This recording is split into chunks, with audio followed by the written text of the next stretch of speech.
오늘 우리에게 주시는 하나님의 말씀은 역대하 33장 1절에서 25절까지의 말씀입니다.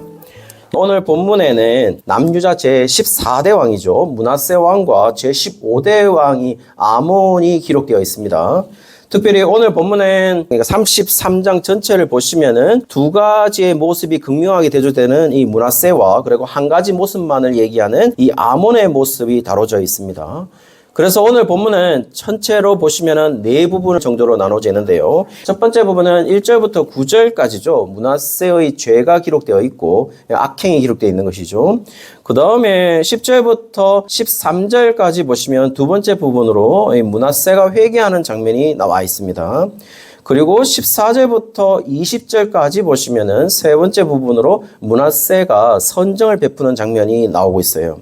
그리고 나서 마지막 21절부터 25절까지 네 번째 부분으로 므낫세 다음 왕인 아몬의 통치가 나와 있는 것이죠. 첫 번째 부분에서 이제 므낫세 통치를 시작함에 있어가지고 2절 상반절에 이 므낫세 통치에 대한 평이 짧게 기록되어 있습니다. 여호와 보시기에 악을 행하여 라고 기록되어 있죠. 그리고 바로 이 2절 하반절부터 이 악을 행한 내용들이 기록되는데요. 2절 하반절에 보시면은 이방 사람들의 가증한 일을 본받았다 이렇게 되어 있습니다. 그리고 3절에 보시면은 히스기야가 헐어버린 산당을 오히려 다시 세우고 바알을 위하여 제단을 쌓고 그리고 아세라 목상을 만들었고 하늘의 모든 1월 성신을 경배하며 섬겼다라는 이야기가 나오고 있는 것이죠. 그러니까 악행이 완전히 시작이 된 것이죠. 그러면서 4절에 보시면은 여호와의 전에 여호와 외 다른 신들의 제단을 쌓는 장면이 나와요. 그것에 이어서 5절에 보시면은 성전의 두 마당에 하늘의 1월 성신을 위한 제단을 쌓았다 이렇게 되어 있습니다. 그리고 6절에 보시면은 조금 무시무시한 죄입니다. 뭐냐면은 흰놈의 아들 골짜기에 그의 아들들을 불 가운데로 지나가게 했다라는 겁니다. 이 말은 뭘 말하는 것이겠습니까? 불 가운데로 아들들을 지나가게 했다는 말은 아들들을 제물로 바쳤다라는 것이죠. 굉장히 무시무시한 죄를 짓게 되는 것이죠. 그리고 온갖 미신과 점쟁이들을 불러서 이야기를 했던 것으로 지금 나와 있어요. 자, 보시면은 이런 행위들을 보시면 이런 행위들이 어떻습니까? 여호와의 보시기에 악을 행하였고 이것으로 인해서 여호와를 진노하게 만들었다라는 이야기를 하고 있습니다. 그러면서 7절에 보시면은 더 심각한 죄는 뭐냐면은 므낫세는 우상을 만들어서 하나님의 성전 안에 두었다라는 겁니다. 그러니까 하나님의 성전 안에 가증한 것을 둔 것이죠. 그리고 8절에는 이스라엘 백성들이 여호와 보시기에 선을 행하면 약속의 땅에서 쫓아내지 않을 것이라는 약속을 했다라는 것을 말하고 있지만 9절에 보시면 이스라엘의 상태가 여호와께 악을 행하여 멸망한 나라들보다 더 심하게 악행을 저질렀다라는 이야기를 하고 있어요. 지금 므낫세의 행동은 어떻습니까? 히스기야 아들은 이 정도까지는 아니어야 되는데 지금 므낫세의 상태가 최극단으로 향하고 있다는 걸 얘기하고 있어요. 두 번째 부분에 조금 이제 다른 양상을 하나 보여주기는 하는데요.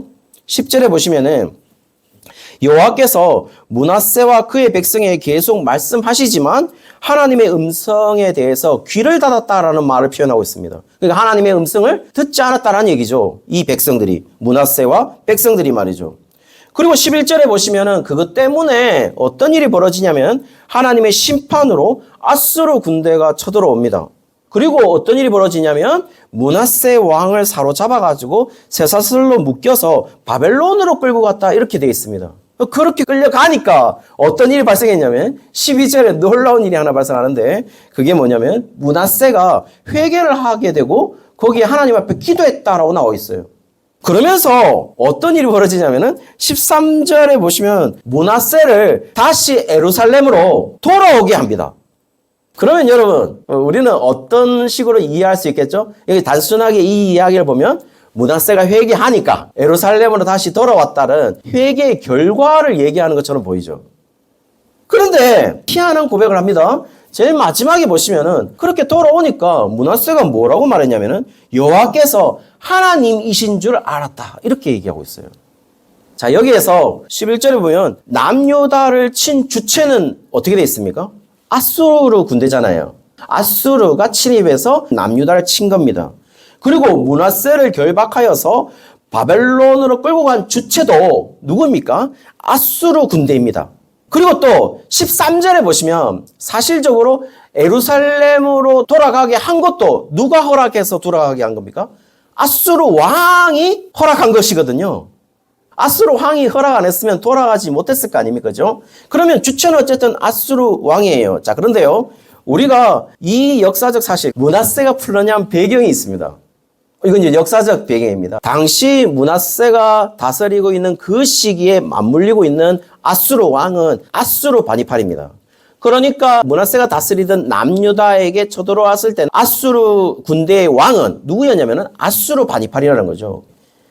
그렇다면 그 아수르 바니팔은 어떤 정책을 썼냐면은 굉장히 관용 정책을 하나 썼는데 그 관용 정책이 뭐냐면은 변절한 봉신들 가운데 여전히 아수르에 대해서 주군으로 섬기고자 맹세한 그 나라들에 대해서는 그러니까 봉신들에 관해서는 계속 의무를 이행하도록 그에 계속 의무를 이행한다는 말은 뭐냐면은 계속 충성을 하도록 한다면은 내가 돌려보내서 계속 충성할 수 있도록 하겠다. 봉신의 국가로서. 그 정책을 썼던 사람이 누구냐면은 아수르 바니팔입니다. 그러면은 아수르 바니팔이 그때 당시에 므낫세를 잡고 왔으니까 당시에 봉신들에 있는 나라들, 변절한 나라들 잡고 왔는데 그 봉신한 나라들 가운데 너가 계속 충성을 맹세하겠냐라고 했을 때 충성을 맹세하니까 어떻게 된 거죠? 므낫세를 풀어준 격이 된 것이죠. 이게 역사적 배경입니다. 자, 그렇지만 지금 이런 역사적 배경 속에 분명히 있는 것은 맞는데 10절부터 우리가 13절까지 쭉 보시면은 10절부터 13절까지의 행위의 주체. 행위의 주체가 뭐냐면은 므낫세가 회개해서 기도했다라는 그 주체 빼고는 그러니까 므낫세의 행동 빼고는 모두가 다 여호와 하나님이 하신 일로 기록하고 있어요. 다시 말씀드리면 이런 겁니다. 아수르 군대가 쳐들어와서 므낫세를 바벨론으로 결박하여서 끌고 온 사람도 주체는 누굽니까? 아수르 왕이에요. 그리고 예루살렘으로 다시 돌아올 수 있도록 풀어준 사람도 아수르 왕이에요. 주체는. 그런데 희한하게 역대하 저자는 이 사실에 대해서 어떻게 기록했냐면은 바벨론으로 끌고 가게 한 사람도 누구라고요? 아수르 왕이 아니라 하나님의 약속이었다고요. 왜냐하면 만약 너희가 하나님 앞에 선을 행하게 되면 너희의 땅에서 뺏기지 아니하고 거기에 영원히 살지만 악을 행하면은 너희 땅에서 쫓겨나리라 라고 했기 때문에 지금 그 하나님의 말씀 때문에 사실은 므낫세가 바벨론으로 쫓겨간 거거든요. 그리고 나서 지금 다시 예루살렘으로 돌아오게 하신 것도 여호와께서 하셨다라고 말하고 있어요. 사실은 아수르 바니팔이 보낸 게 아니라 여호와께서 그렇게 하신 거야 라고 역대하 저자가 그렇게 해석했다라는 겁니다. 지금 역대하 저자는 8절에 보십시오. 약속한 대로 여호와께 악을 행하지 않으면 조상들이 준 땅에서 계속 살 것이지만 악을 행함으로 더 이상 조상들의 땅에 머무를 수 없기 때문에 므낫세의 위치가 어디서 어떻게 되죠? 예루살렘 약속한 땅에서 바벨론으로 이동되고 있잖아요. 13절에 한번 보시죠. 13절에 보시면 다시 회개가 돌이켰는데 바벨론에서 다시 예루살렘으로 돌아오게 합니다. 13절에는 누가 그렇게 했다는 거죠? 주어는요. 하나님이 그렇게 하셨다는 겁니다. 사실 역사적 사건의 주체는 누구였는데요? 아수르 바니팔이 보낸 겁니다. 지금 므낫세의 이 위치 이동을 통하여서 기원전 587년에 남유다가 바벨론에게 멸망하게 되면서 어떤 위치 변경이 있는지를 므낫세를 통해서 가르쳐주죠. 므낫세가 지금 어떻게 이동했는데요? 예루살렘에서 바벨론으로 끌려갔잖아요. 그 말은 나중에 남유다가 어떻게 된다고요? 예루살렘에서 바벨론으로 끌려갈 것을 얘기하고 있어요. 그런데요, 지금 역대하 독자들은 어떤 독자들입니까? 지금 역대하 독자들은 바벨론이 멸망하고 페르시아, 그러니까 바사 제국이 일어나서 첫 번째 고레스 왕이 칙령에 의해서 예루살렘으로 돌아온 사람들이 바로 역대하 이 이야기를 듣고 있는 독자들이에요. 그러면은 역대하 독자들은 이 역사적 사건들이 지금 바벨론으로 포로되었다가 돌아온 자신들이 어떻게 돌아오게 되는지를 정확하게 이야기하는 장면이죠. 그렇게 볼 수 있다라는 겁니다. 왜냐하면 므낫세가 바벨론으로 갔다가 바벨론에 있다가 다시 예루살렘으로 돌아오니까 지금 자신의 위치 변경과 동일하니까요. 그런데요, 성도님들, 중요한 게 하나 있습니다. 여기에서 초점은 므낫세의 회개가 아닙니다. 많은 사람들이 봐라, 므낫세가 회개하니까 예루살렘으로 돌아왔어 라고 얘기를 해요, 사람들이. 그런데 그게 초점은 아니에요. 왜냐하면은 역대하 독자들 개념 속에서도 자신들은 지금 멸망해서 바벨론으로 끌려갔어요. 포로되었어요. 그리고 나중에 고레스 왕이 바벨론을 멸망시키고 자신들을 돌려보내거든요. 그런데 자신들이 회개를 해서 돌아오는 게 아니거든요. 지금 역대하 저자가 뭘 말하고 싶은 거지? 라는 얘기를 했을 때 대부분은 우리는 므낫세처럼 회개해야 돼. 이렇게 맞출 것 같아요. 회개해야 된다. 그래야 돌아올 수 있어. 그래야 돌아올 수 있는 것이 너희들이야. 라고 말하고 싶겠죠. 그런데 그렇지 않단 말이에요. 역대하 독자들도 지금 바벨론에게 멸망해서 바벨론으로 끌려갔다가 바벨론이 페르시아한테 멸망당하니까 고레스 왕이 돌려보내고 있단 말입니다. 고레스 칙령에 의해서, 자신의 정치 철학에 의해서. 그러면 적어도 남유다 백성들이, 포로된 백성들이 회개해서 돌아오는 것이 아니란 말입니다. 자기 자신들은. 그러면 적어도 지금 여기에 역대하 저자가 말하고 싶은 거는 므낫세 회개가 아닌 거죠. 므낫세 회개가 아니라 지금 돌려보내시는 이 일을 주관하시는 하나님에게 초점을 맞추고 있는 것이죠. 하나님이 그렇게 하셨다. 그리고 므낫세가 마지막에 깨달았는 거. 13절 하반절에 보시면 13절 하반절에 결론적으로 말하는 게 있어요. 그제서야 여호와께서 하나님이신 줄 알았더라. 이렇게 돼 있다는 겁니다. 여호와가 하나님이신 줄 알았대요. 다시 말씀드립니다. 역대하를 듣고 있는 독자들은 자신들이 회개해서 돌아온 게 아니에요.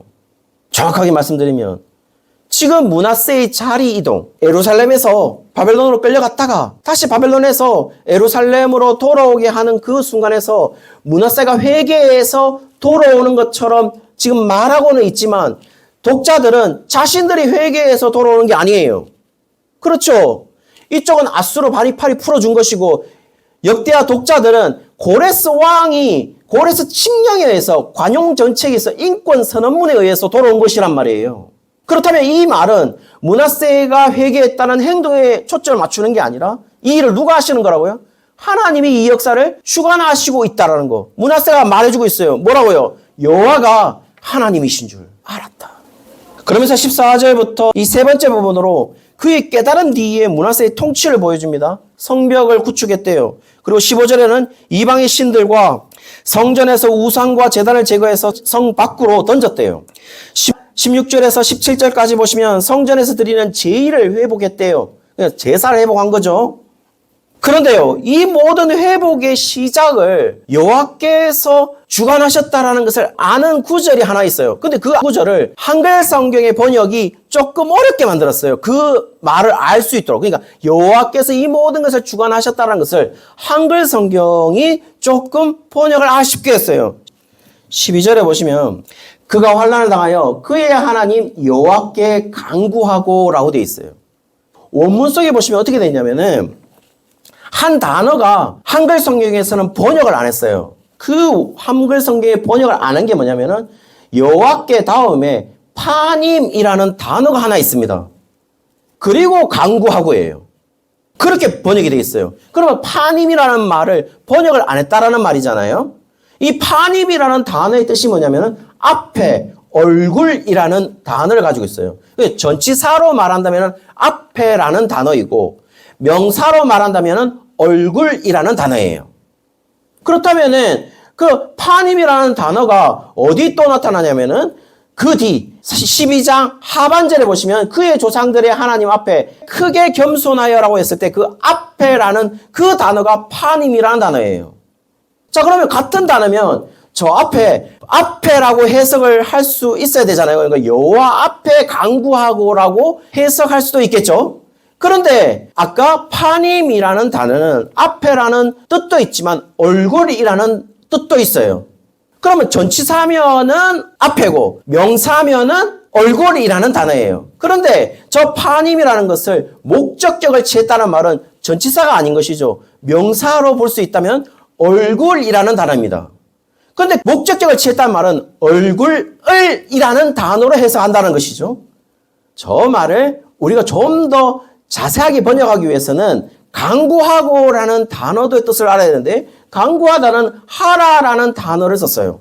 그 하라라는 동사는 지워지다, 쓰다듬다, 만지다라는 의미예요. 자, 그렇다면요. 이것을 종합해 보십시오. 여호와께라고 번역하기보다는 정확한 지적은 하나님의 얼굴을이에요. 그러면 강구하다가 어떤 단어와 어울리죠? 다 어울리죠. 그렇지 않습니까? 다 어울리죠. 하라는 단어가 지워지다, 쓰다듬다, 만지다라는 의미예요. 그럼 자, 성도님들, 이 말을 우리가 그대로 직역을 하면 하나님의 여호와의 얼굴을 만지다, 쓰다듬다라는 단어입니다. 이 말은 그래서 그가 환난을 당하여 그의 하나님 여호와의 얼굴을 만지고라는 그 말로 번역이 가능하다는 말입니다. 자, 그렇다면요, 성도님들, 여호와의 얼굴을 만질 수가 있습니까? 만질 수가 없죠. 유일한 방법은 여호와께서 얼굴을 만지도록 허락하시는 것이죠. 그렇죠. 신이니까. 우리가 우리의 자의적으로 여호와의 얼굴을 만질 수 있는 건 아니에요. 무한자이시니까. 신이시니까. 신이 얼굴을 만지도록 허락한다면은 만질 수 있는 것이죠. 지금 이 문제에서 여호와께 간구하다라는 장면은 결국 므낫세가 여호와의 얼굴을 만질 수 있었던 유일한 원인은 하나님께서 얼굴을 만질 수 있도록 허락하신 것밖에 없다라는 겁니다. 다시 말씀드리면 여호와께서 므낫세가 자신을, 그러니까 하나님을 대면할 수 있도록 나타나신 것이라는 것이죠. 그 얘기를 하고 있다는 겁니다. 성도님들, 지금 왜 이 이야기가 중요한 줄 아십니까? 결국 므낫세가 회개한 게 중요한 게 아니라 므낫세의 회개 앞에는 어떤 일이 있었냐면은 하나님이 자신의 얼굴을 만질 수 있도록 므낫세와 대면했다라는 것이 중요한 것이죠. 그게 하나님이 하신 행동이었다라는 겁니다. 그런 여호와의 은혜로운 대면 뒤에 일어난 므낫세의 대조적인 모습을 보면 첫 번째 부분은 어떻게 했습니까? 1절에서 9절에 보면 여호와 하나님이 있어야 할 자리들을 처음부터 우상과 그 제단들로 바꾸었어요. 그리고 여호와의 말씀을 들을 수 있는 선지자가 있어야 할 그 자리에 무당과 점쟁이로 다 바꿔버렸어요. 또 여호와를 위한 제물을 드려야 할 자리에 지금 므낫세가 어떻게 했습니까? 자기 아들을 드렸어요. 반드시 하나님이 있어야 될 그 자리에 다른 것들로 채우고 있었다라는 겁니다. 그러나 세 번째 부분을 보시면은 15절에서부터 18절에 보시면 죄의를 회복하고 여호와를 두어야 될 그 자리에 여호와를 두고 있음을 지금 그대로 보여주고 있죠. 그렇다면요, 우리가 지금 회복되고 있어, 우리가 영적으로 회복되고 있어 라고 한다는 말은 뭘 의미하는 것이겠습니까? 내가 지금 영적으로 회복되고 있어, 내가 영적으로 지금 강해지고 있어 라는 말을 여러분들은 어떻게 듣고 계십니까? 여호와를 둘 자리에 여호와를 두는 것, 여호와께서 있어야 될 그 자리에 여호와가 있는 것이 반드시 회복된다라고 말할 수 있는 것이죠. 13절 마지막에 이 사건들을 통하여서 지금 깨닫고 있는 것은 여호와께서 하나님이시다라는 것을 깨닫고 있다라는 것입니다. 다시 한번 말씀드립니다. 오늘 본문이 므낫세의 회개가 초점이 아닙니다. 만약에 므낫세 회개가 초점이었다면 우리는 히스기야 왕을 초점을 맞추면 됩니다. 히스기야가 훨씬 낫죠. 우리가 진짜 그대로 행동하려면 히스기야처럼 해야죠. 그런데 그 이야기를 역대하 저자는 그렇게 하고 있지 않다는 겁니다. 히스기야마저도. 중요한 사실 하나 있습니다. 1절에 한번 보시면 므낫세가 왕위에 오를 때 나이가 12세였다는 겁니다. 이 말은 뭘 의미하겠습니까? 놀라운 사실인데. 히스기야가 몇 년 연장을 받죠? 15년. 그러면 12세 때 올랐다는 말은 므낫세가 언제 태어났다는 거죠?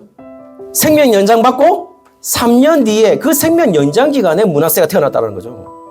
자, 그렇다면요, 그 말은 뭘 말하느냐면은 우리가 금요일 매일 묵상에 보시면은 15년 생명 연장에 대해서 설명을 드려놨습니다. 거기에 보시면 히스기야 생명 연장이 그렇게 긍정적이지 않다고 말씀을 드려놨어요. 이유도 말씀을 드려놨습니다. 15년 연장 기간 동안 히스기야가 어떤 개혁을 했거나 어떤 좋은 선행을 했거나 단 하나도 기록에 놓지 않고 있어요. 오히려 실수를 기록해 놓고 있어요. 실수를 기록해 놓고 있습니다. 자기의 재산을 바벨론 사절단에게 보여주는, 내가 이 정도야 라고 하는 것을 보여주는 그 장면이 기록되어 있다고요. 그렇다면 그 기간 속에 태어나는 므낫세, 우리가 좋게 볼 수 있을까요? 좋게 볼 수가 없는 거죠.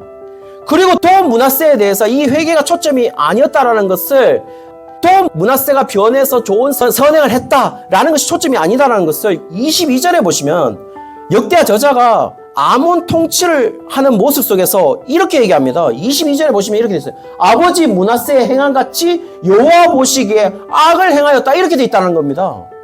자기 아들의 통치에 대해서 어떻게 얘기했냐면 아버지 므낫세와 같았대요. 어떻게 평했다고요? 전체적으로 아니 회개해서 선을 행했어 라고 말하는 게 아니라 므낫세가 악을 행하였다, 그와 같은 것을 아들인 아몬이 그대로 답습했다 라고 그렇게 이해하였다라는 겁니다. 정말 아이러니한 거는 뭔지 아십니까? 더 아이러니한 걸 말씀드릴게요. 아몬 뒤에 누가 나오는 줄 아십니까? 요시아가 나옵니다. 요시아는 엄청난 왕이었어요. 그야말로 최고의 왕이었어요. 요시아는. 어떻게 아몬 뒤에 요시아 같은 아들이 태어날까요? 자, 성도님들, 자, 이 말은 뭘 말하는 것입니까? 지금 이 사실들, 역사적 사실들에서 우리에게 보여주는 것은 이런 역사적 사실들에서 인간들은 계속해서 변화하는 실제다라는 것을 보여주고 있어요. 계속 변화하고 있어요. 그런데요, 이 변화하는 이 역사적 실제 속에 오로지 변화하지 않고 굳건히 서 있는 하나의 존재를 발견하게 됩니다. 그게 누구신 줄 아십니까? 바로 여호와 하나님이신 것이죠. 하나님은 인간의 행동에 좌지우지하지 않으시고 오로지 여호와께서는 자신이 택한 백성들을 이끄시고 있다는 것을 우리에게 보여주고 있다는 겁니다. 어떻게 해요? 자신과 대면해서 자신의 얼굴을 만질 수 있게 말이죠. 그렇게 이끌었다. 그게 중요하다는 겁니다. 거기에 지금 역대하의 저자가 초점을 맞추고 있다는 것이죠. 역대하 독자들에게 이들은 분명 므낫세처럼 바벨론으로 포로로 갔습니다. 그렇죠? 그리고 다시 그들은 회복되는 것으로 여겨지는, 회복되는 것으로 해석될 수 있는 예루살렘으로 돌아옵니다. 그런데요, 그 돌아오게 된 결정적인 원인은 역사적, 실제 역사의 평가에서는 왜 돌아옵니까? 고레스가 칙령을 내려서 너희 나라로 돌아가라 라고 해서 돌아오는 거예요. 그런데요, 성도님들, 오늘 역대하 저자는 어떻게 해석해놨냐면 역대하 36장 22절 한번 보시죠. 나중에 매일 묵상 속에서 살펴볼 수도 있겠지만 역대하 36장 22절 어떻게 되어 있습니까? 바사의 고레스 원년에 여호와께서 에레미야의 입으로 하신 말씀을 이루려고, 그 다음이 중요합니다. 여호와께서 바사의 고레스 왕의 마음을 감동시키심에 어떻게 돌아왔다고요? 그냥 돌아온 게 아니고 고레스 왕이 선정을 베풀어서 관용 정책으로 돌아온 게 아니고 여호와께서 고레스 마음을 감동시켰기 때문에 돌아올 수 있었다고요. 그럼 돌아오게 할 수 있는 결정적인 원인은 누구였다고요? 여호와 하나님이셨다라는 얘기를 하고 싶으신 것이죠. 사랑하는 성도님들, 우리는 어떤 해석으로 우리의 삶을 해석하고 계십니까? 그냥 단순하게 원인이 있어서 그 결과대로 그렇게 해서 그런 식으로 해석하고 있습니까? 그게 아니라 우리는 하나님의 시각으로, 오늘 역대하 저자가 보여주는 그 시각으로 우리의 역사를 해석할 수 있어야 되지 않겠습니까? 삶이 있으니까 죽는다라는 그런 결정적인 해석 말고, 그렇다면 그 삶이 왜 왔고 내 죽음이 왜 왔는지, 그리고 그 삶 속에서 일어나는 모든 역사적 사건들을 하나님의 시각으로 우리가 해석할 것을 지금 역대하 저자는 우리에게 요구하고 있는 것이죠. 단순하게 므낫세가 바벨론으로 끌려간 것이 아수르가 쳐들어와서 끌려간 게 아니라, 또 다시 돌아온 것도 아수르 바니팔이 관용 정책을 써서 돌아온 게 아니라, 또 지금 역대하 독자들의 입장에서는 이 이야기를 들으면서 자신들이 바벨론으로 끌려가게 된 것은 바벨론에게 멸망당해서 끌려간 게 아니라, 또 다시 자식이 돌아온 것은 고레스 칙령에 의해서, 그 관용 정책에 의해서 돌아온 게 아니라 하나님이 고레스 마음을 감동시켜서 돌아왔다는 그것으로 자신의 역사적 사건을 해석할 수 있어야 된다라는 사실들을 우리에게 알려주고 있다라는 것입니다. 더 중요한 거는요, 그렇게 이끄시는 그 백성들이 누구냐면은 오늘 므낫세에게 보여주는 것처럼 여호와께서 자신의 얼굴을 만지도록 허락된 자들을 그렇게 이끄시고 있다라는 것입니다. 그게 누구라고요? 역대하를 듣고 있는 독자들일 것이고 지금 이 말씀을 듣고 있는 여러분이라는 사실들을 잊지 말 것을 지금 오늘 본문이 여러분께 얘기하고 있는 것이죠. 그렇다면요, 므낫세가 돌아와서 어떻게 했죠? 여호와가 있어야 될 그 자리에 여호와를 두었지 않습니까? 그렇다면 여러분의 삶에 여호와가 있어야 될 자리, 하나님이 있어야 될 그 마음의 중심에 여러분은 무엇을 두고 계십니까? 거기에 여호와 하나님을 두어야 되지 않겠습니까? 그런 삶으로 살아가는 우리 모든 그 교회 성도님들 되시기를 주의 이름으로 축원합니다.